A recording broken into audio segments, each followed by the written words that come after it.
نحمدہ و نصلی علی رسولہ الکریم اما بعد۔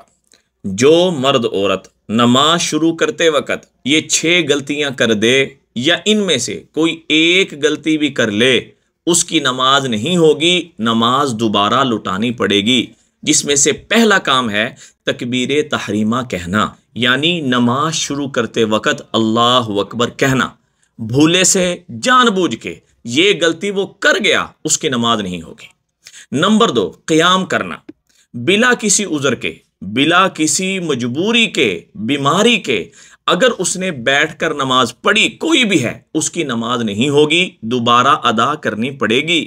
اور نمبر 3، قرات کرنا، اور قرات کے اندر 1 بڑی آیت 3 چھوٹی آیت کا پڑھنا یہ فرض ہے۔ اگر اس نے یہ چھوڑ دیا جان بوجھ کے، بھولے سے، کسی صورت میں بھی اس کی نماز نہیں ہوگی۔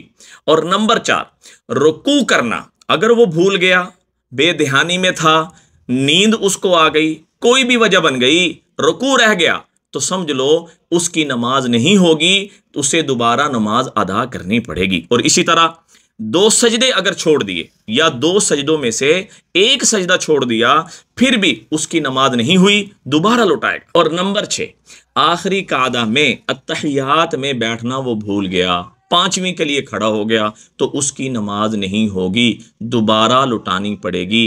یہ نماز کے وہ 6 ارکان ہیں، اگر یہ 6 میں سے کوئی 2 رہ جائیں، 3 رہ جائے، 1 بھی رہ جائے، بھولے سے یا جان بوجھ کر، تو نماز نہیں ہوئی، دوبارہ لٹانی پڑے گی۔ صدقہ جاری سمجھ کے شیئر کریں، دعا میں یاد رکھیں۔ السلام علیکم ورحمۃ اللہ وبرکاتہ۔